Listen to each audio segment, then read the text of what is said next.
আমি কিসের বিরুদ্ধে আছে আমি তাতে মনোযোগ দেই না, বরং নিজের লক্ষ্যের মনোযোগ দিয়ে বাকি সব অবহেলা করি। যে তোমার খেয়াল রাখে তাকে কখনো অবহেলা করো না, একদিন দেখবে পাথর খুঁজতে খুঁজতে হীরা হারিয়ে ফেলেছো। নেতিবাচক চিন্তাধারার মানুষকে এড়িয়ে চলাই ভালো, কেননা তাদের কাছে সকল সমাধানের একটি সমস্যা আছে। যারা দুর্বল তারা প্রতিশোধ নেয়, যারা শক্ত তারা ক্ষমা করে দেয়, আর যারা বুদ্ধিমান তারা এড়িয়ে যায়। যখন কেউ অবহেলা করে তখন যে কাজটি করা উত্তম তা হলো বুক ফুলিয়ে চলা। ঘৃণিত হওয়ার চেয়ে কষ্টের হলো অবহেলিত হওয়া, কেননা সেক্ষেত্রে তুমি তোমার অস্তিত্বই খুঁজে পাও না। অবহেলিত হওয়া বিনা বৃষ্টিতে ঝড়ের মতো, বিনা অশ্রুতে কান্নার মতো। সমালোচনা এড়িয়ে যাওয়া উত্তম, মূল লক্ষ্য থাকা উচিত নিজের গন্তব্যের দিকে। একবার কারো কাছে অবহেলিত হলে তাদের আর পুনরায় বিরক্ত করো না। জীবন একটাই, কিন্তু যদি খারাপ জিনিসগুলো অবহেলা করে বাঁচতে শেখা যায় তবে একটিই যথেষ্ট। সবচেয়ে অবহেলিত ব্যক্তি মাঝে মাঝে সবচেয়ে উদার ব্যক্তি হিসেবে পরিচিত হয়, যে কিনা সেটার জন্য লড়াই করতে চায় না। প্রথমে তোমাকে অবহেলা করবে, তারপর তোমায় নিয়ে হাসি তামাশা করবে, তারপরও তারা তোমার বিরুদ্ধে লড়বে।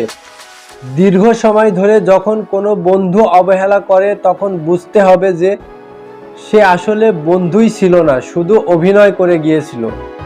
সবচেয়ে কষ্টের ব্যাপার হলো যখন গতকাল হাসি ফোটানো মানুষটি আজ অবহেলা করে। আমরা কেউই অবহেলিত হতে চাই না, কারণ মানুষের সহজাত প্রবৃত্তি অন্যের দৃষ্টিতে আসতে চাওয়া। কিছু মানুষ কথার মাধ্যমে আঘাত করে, কিছু কাজের মাধ্যমে, কিন্তু সবচেয়ে আঘাত তখন লাগে যখন প্রিয় মানুষটি অবহেলা করে। কেউ যখন উন্নতির শিখরে উঠে যায় তখন তাকে অবহেলা করা মানুষগুলোই সবচেয়ে বেশি তাকিয়ে দেখে। আমি তোমার জন্য সবকিছু অবহেলা করলাম আর তুমি সবকিছুর জন্য আমাকে অবহেলা করলে।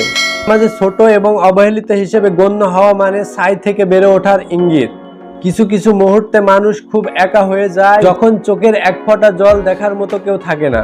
এই পৃথিবীতে সেই সবচেয়ে বেশি ধোঁকা খায় যে নিঃসন্দেহে মানুষকে অন্ধের মতো বিশ্বাস করে। অল্পতেই রাগ করেছিলাম, রাগ ভাঙাবে বলে, তাই বলে ভুলে যাবে এটা কখনো ভাবিনি। এই পৃথিবীতে যারা সত্যিকারে ভালোবাসতে চায় তাদের ভাগ্যে কখনো ভালোবাসা জোটে না, শুধু জোটে পুরো পৃথিবীর সমান অবহেলা। তুমি এত নিষ্ঠুর কেন? মানুষের প্রতি এত নির্দয় কেন? আপন মানুষগুলো যখন নিজের স্বার্থ পেয়ে ভুলে যায় তখন তাদেরকে সম্পূর্ণরূপে ত্যাগ করা ছাড়া আর কোনো পথ থাকে না। আপনি যাকে সারা জীবন আপন ভেবেছেন, হয়তো একদিন দেখবেন সেই আপনার পথের কাঁটা হয়ে দাঁড়াবে। এমন কিছু সময় আছে যে কাছের মানুষগুলি যদি একটু উৎসাহ দেয় তাহলে হয়তো দুনিয়ার আর কোনো পরাজয় এসে আপনাকে হারাতে পারবে না।